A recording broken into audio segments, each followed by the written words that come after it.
Hey guys, Level Cap here. Today we're going to be talking about the M249 light machine gun that you can unlock for multiplayer by playing the single player campaign. There's one of 3 different endings that will unlock this gun for you. I'm not going to tell you which one, and I'm not going to ruin the single player for you, but you may as well try all 3 different endings in single player because each one unlocks a different gun. Now the M249 is an extremely iconic military weapon, especially in the US military. It's known as the SAW Squad Automatic Weapon, and in Battlefield 4 it comes stock with 200 rounds. Now the interesting thing about the way they're doing machine guns in BF4 is that you can't just modify each one to have 200 rounds. Some of them come with 200 rounds and some don't. You can't change that after the fact. So the M249, the MG4, and the Type 88 all have 200 rounds, while every other machine gun has either a 100 round belt mag or less. Visually, the M249 has actually been upgraded from Battlefield 3 to the para version, the paratrooper version of this weapon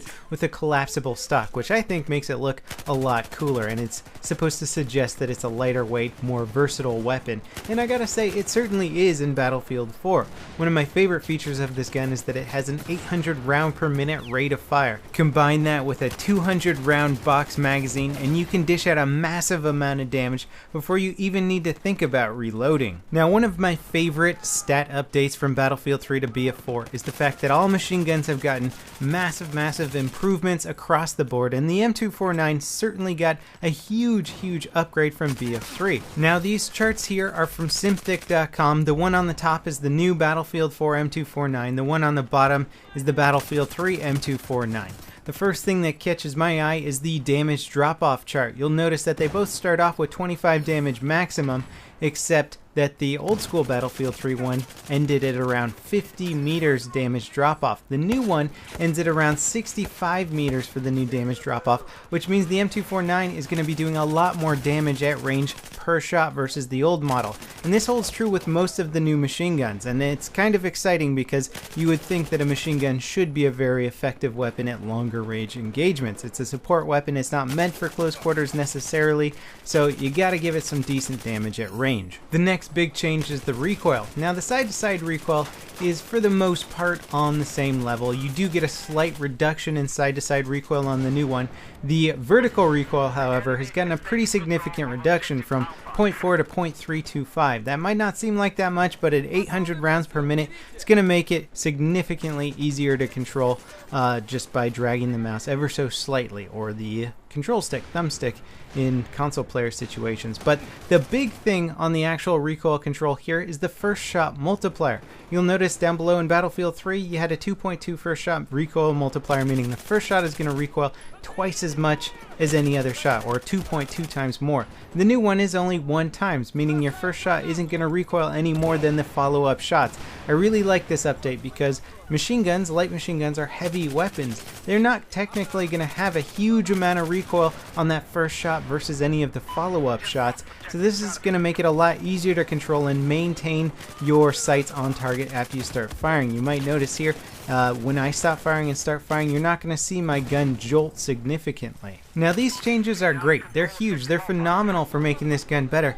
but they're not even the best update that this weapon has gotten, that all machine guns have got, and that is the aiming down sight accuracy. Battlefield 3, we had 0.5 aiming down sight accuracy. This is pretty abysmal accuracy, and considering that it gets even worse the more you fire, you're starting off with a bad accuracy and just getting continuously worse. Now we start off with a 0.3 aiming down sight accuracy. Assault rifles have a 0.2 aiming down sight accuracy, so if you think about it, the M249 is very similar to an assault rifle's performance, and I like this a lot. It means that support players can now use their heavy weapons, their guns that they're meant to run around with, and actually fight on assault rifle levels. Sure, you might lose a little bit in the quickness of the draw with these guns, but at the same time you make up for it with just having so many rounds. I think these upgrades are just a massive improvement to the support class, and I can't wait to use the M249 more. The MG4 also looks like a very attractive weapon, very similar to the M249 in almost all respects,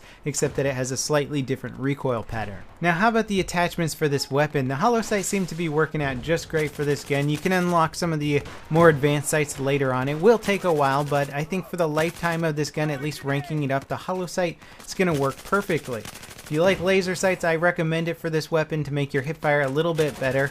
As far as the barrel attachments go, I was really enjoying the suppressor. Otherwise, the compensator would be a good addition to try and help you stabilize some of that side-to-side recoil, although it doesn't make a huge difference. In fact, I found that the suppressor was, again, one of my favorite attachments. Just being stealth, silent, staying off that minimap is such a great advantage in this game. I couldn't see a reason why I shouldn't be using it. As for underbarrel attachments, initially I was using the angled foregrip, and then I realized that this gun has some of the smallest first shot recoil out of any gun in the game.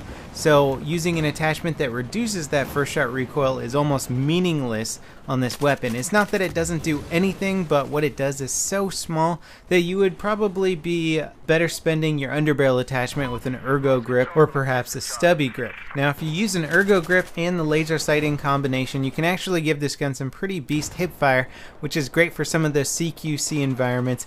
Combining your great hipfire with a 200 round box mag can allow you to go on some just disgusting beast close quarter kill streaks. So overall, I'm really enjoying the M249 and the changes that DICE has made to the weapon balance regarding machine guns. All of them have gotten some nice updates.